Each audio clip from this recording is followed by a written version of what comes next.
اللہ سے تکبر، حضور سے تکبر اور مخلوق سے تکبر. یہ تکبر کے 3 درجات، اسے سماعت فرمائیں. اول درجے میں جو تکبر ہے وہ یہ ہے کہ جو حق تعالیٰ کی جناب میں ہو، جیسے نمرود اور فرعون. اور ابلیس نے تکبر کیا، اور ایسے وہ لوگ جنہوں نے دعوی خدائی کر کے اللہ کی بارگاہ میں تکبر کیا اور اس کی بندگی بجا لانے سے عار محسوس کیے، یہ اللہ کی بارگاہ میں تکبر. یعنی خدائی کا دعویٰ کرنا اس طریقے سے ہم جو چاہے کر لیں، اور ہمیں تو یہ ہے، ہم تو یہ کر سکتے ہیں، ہم تو یہ کر سکتے ہیں، ہم تو یہ کر سکتے ہیں، ہمارے پاس پاور ہے، ہم ختم کر دیں گے، برباد کر دیں گے، تمہیں تہس نہس کر دیں گے. یہ جتنی بھی چیزیں ہیں، یہ ہوا خدا کی بارگاہ میں تکبر. اس طریقے سے کہ خود کو بڑا سمجھنا، اللہ کے فرمان کے سامنے خود کو نہ جھکانا اور خود کو خدائی کے دعوے تک لے جانا، یہ اللہ کی بارگاہ میں تکبر کا پہلا درجہ ہے، اور اللہ عز و جل سے تکبر کرنا ہے. دوسرا حضور صلی اللہ علیہ وسلم سے تکبر. رسول اعظم صلی اللہ تعالی علیہ وسلم سے جیسے کفار قریش نے تکبر کیا. کیسے تکبر کیا؟ کفار قریش نے اس طریقے سے تکبر کیا کہ اللہ عز و جل نے رسول کسی فرشتے کو کیوں نہیں بنایا، مالدار کو کیوں نہیں بنایا، آپ کو کیوں بنایا؟ اور جب آپ کو بنایا تو ہم آپ کی بات کیوں مانیں، آپ تو معاذ اللہ ہمارے جیسے ہی ہیں. یہ حضور کی بارگاہ میں تکبر ہوا. تو ایسے لوگوں کے لیے بھی سخت وعید ہے اور جہنم ہے. اور عام بندوں کے ساتھ تکبر، اور عام بندوں کے ساتھ تکبر کیا ہے؟ خود کو بہتر سمجھنا اور دوسرے کو حقیر سمجھنا، چاہے علم کے اعتبار سے، دولت کے اعتبار سے، پرسنالٹی کے اعتبار سے، بے اقتداری کی وجہ سے.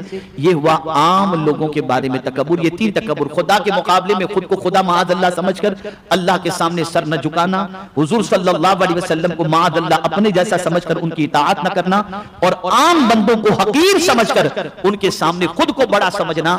یہ تکبر کے 3 درجات ہیں. اور سرکار نے فرما دیا جس کے سینے میں رائے کے دانے پر بھی تکبر ہوگا، اللہ تعالیٰ اسے جنت میں داخل نہیں فرمائے گا. اب یہاں یہ تو بڑا تفصیلی موضوع ہے، میں انشاءاللہ زندگی رہی تو اس پر پھر مزید گفتگو کروں گا کہ تکبر کن کن وجہ سے پیدا ہوتا ہے، اس کے بارے میں انشاءاللہ پھر میں عرض کروں گا. اب آپ سنیں، غالباً حضرت بایزید بسطامی کا واقعہ ہے یا حضرت حسن بصری رضی اللہ تعالیٰ عنہ کا. آپ تشریف لے جا رہے تھے، دریا کے کنارے ایک نوجوان کو آپ نے دیکھا، اس کے ساتھ برقع پہنی ہوئی ایک خاتون موجود ہے اور سامنے ایک بوتل پڑا ہوا ہے. دل میں خیال پیدا ہوا کہ میں تو اس سے بہتر ہوں، میں تو اس سے بہتر ہوں. یہ خیال پیدا. ہمیشہ آپ خود کو کمتر سمجھتے تھے، لیکن جب اس حال میں دیکھا کہ نوجوان بیٹھا ہے، عورت بازو میں بیٹھی ہوئی ہے اور بوتل پڑی ہوئی ہے، تو آپ کے دل میں خیال میں تو اس سے بہتر ہوں. اتنے میں اچانک سمندر میں ایک کشتی جو ہے نا ہچکولے کھانے لگی، اور اس میں 6 کے قریب لوگ سوار تھے جو ڈوب جانے کے قریب تھے. اب یہ نوجوان عورت کو چھوڑا، جو عورت کے ساتھ بیٹھا تھا، عورت کو چھوڑا اور سمندر میں چھلانگ لگا دیا، اور 6 ڈوبنے والوں کو بچا کر کے لے کر گیا. اور پھر بایزید بسطامی یا حسن بصری رضی اللہ تعالیٰ عنہ سے کہتا ہے، آپ ایک کو تو بچا لیتے. کیا کہا اس نے؟ آپ ایک کو تو بچا لیتے. اور پھر اس کے بعد انہوں نے کہا، بایزید یہ میرے ساتھ جو بیٹھی ہے یہ میری ماں ہے، اور یہ بوتل پڑی ہے یہ پانی کی بوتل ہے. انہوں نے اپنے سر پر خاک ڈالی بایزید بسطامی نے، اور رونے لگے اور فرمانے لگے کہ آج کے بعد میں کبھی زندگی میں خود کو کسی سے بہتر نہیں سمجھوں گا. اور یہ سوچتے ہوئے اپنی زندگی گزارنے لگے. راستے سے جا رہے تھے، ایک شخص کتا لے کر کے نکلا، اور کتے کو دیکھ کر کے کتے کو لے کر کے نکلا تو کتے کے ساتھ نکلتے ہوئے اس نے بایزید بسطامی سے کہا، یہ بتائیے کہ میرا کتا بہتر ہے یا تم بہتر ہو؟ اب جب آپ سنیں، میرا کتا بہتر ہے یا تم بہتر ہو؟ تو بایزید بسطامی علیہ الرحمہ نے جواب دیا، اگر میرا ایمان پر خاتمہ ہوا تو میں بہتر ہوں، ورنہ تیرا کتا مجھ سے بہتر ہے. یہ سوچتی اللہ والا. سیدنا صدیق اکبر رضی اللہ تعالیٰ عنہ سے پوچھا گیا بہتر کون؟ تو آپ نے فرمایا جو خود کو کمتر سمجھے وہ بہتر ہے، خود کو سب کچھ سمجھے وہ کچھ بھی نہیں. انگریزی میں کہتے ہیں نا تکبر کو کیا کہتے ہیں؟ I am something، میں کچھ ہوں. لیکن یہ something is nothing، کچھ بھی نہیں ہے، کچھ بھی نہیں ہے. اس لیے اس بات کو ذہن کے اندر محفوظ رکھ لو، یہ علم حاصل کرنا ضروری ہے کہ دل کا دل کی بیماریاں اور دل کی برائیاں اور دل کے گناہ کے بارے میں جاننا اور اس کا علاج کرنا یہ ضروری ہے۔ آج پہلی گفتگو میں نے آپ کے سامنے پیش کی ہے، ہلاک کرنے والی 3 چیزوں میں پہلی چیز تکبر ہے جو انسان کو ہلاک کر دیتی ہے۔ اس لیے ایک آخری بات عرض کر کے گفتگو کو ختم کرتا ہوں، جب انسان کے پاس دولت ہوتی ہے اور انسان اکڑتا ہے، دولت ہوتی ہے غریب کو حقارت سے دیکھتا ہے، دولت ہوتی ہے دولت کے نشے میں چور ہو کر کسی کو بھاؤ نہیں دیتا، تو آپ جانتے ہیں جب وہ برباد ہوتا ہے نا تو دنیا کہتے ہیں بہت اکڑتا تھا، دیکھ لیا اس کا انجام۔ لیکن اگر دولت ہے غریبوں کو لٹاتا ہے، دولت ہے کمزوروں کو ساتھ بیٹھتا ہے، دولت ہے لوگوں کے ساتھ اس میں اخلاق سے پیش آتا ہے، تو جب مصیبت آتی ہے تو لوگ دعا کرتے ہیں اللہ بڑا اچھا انسان تھا، اس کی مصیبتوں کو دور فرما۔ اس لیے اس چیز کو ذہن میں رکھیں، اللہ رب العزت جل جلالہ مجھے آپ کو سب کو اس مہلک بیماری سے بچنے کی توفیق نصیب فرمائے اور ہم سب کے دل کو تکبر سے پاک فرما دے اور تکبر سے ہمیں بچنے کی توفیق نصیب فرمائے۔ میں گزارش کروں گا کہ آپ جاتے ہوئے مکتبہ طیبہ سے یہ 3 ہلاک کرنے والی چیزیں، 3 ہلاک کرنے والی چیزیں، یہ کتاب مکتبہ طیبہ سے حاصل کریں اور اس کتاب کو پڑھیں، دوسروں کو تحفے میں دیں تاکہ میرے پیارے آقا صلی اللہ علیہ وسلم کے پیارے دیوانوں ان کی معلومات میں بھی اضافہ ہو۔ وما علینا الا البلاغ المبین، میں نے گزشتہ اجتماع میں بھی اعلان کیا تھا، آج بھی اعلان کرتا ہوں، اب آئندہ سے آپ ذہن میں رکھیں۔ مجھے یہ کہتے ہوئے کچھ ہچکچاہٹ بھی ہوتی ہے، کچھ نہیں بھی ہو رہی، لیکن ایک اعتبار سے نہیں ہو رہی کہ میں آپ کو ثواب میں شریک کرنا چاہتا ہوں، اور ایک اعتبار سے اس لیے ہو رہی ہے کہ میں نے اس طریقے کا اعلان کبھی نہیں کیا۔ آپ جانتے ہیں سنی دعوت اسلامی کا بین الاقوامی سنی اجتماع ہر سال وادی نور آزاد میدان میں ہوتا ہے۔ بہت سارے ایسے بھی اللہ کے بندے ہیں جو خاموشی کے ساتھ مالی اعتبار سے تعاون فرماتے ہیں، اور بہت سارے ایسے بھی ہیں جو یہ سمجھتے ہیں کہ ان کو کیا ضرورت ہے، ان کے پاس تو جمع ہو جاتا ہوگا۔ تو میں آپ کو بتاؤں، ہر سال کھینچتے جیسے تیسے اپنے ٹارگٹ تک ہم پہنچنے کی کوشش کرتے ہیں۔ تو آپ تمامی حضرات سے گزارش ہے کہ ہر سنیچر کو آپ جب تک وادی نور کا اجتماع نہیں ہوتا آپ تشریف لائیں تو اپنے دوست احباب و متعلقین کے ساتھ بھی آئیں، اور ساتھ ہی ساتھ اپنی بساط کے مطابق رقم لے کر کے آ کر کے آپ وادی نور کے اجتماع میں تعاون فرمائیں، اس لیے کہ آپ کے تعاون سے اگر اجتماع کے اندر آنے والے کو کوئی راحت نصیب ہو جاتی ہے تو اس کا ثواب بھی اللہ دنیا میں بھی عطا فرمائے گا اور آخرت میں بھی عطا فرمائے گا۔ السلام علیکم ورحمۃ اللہ۔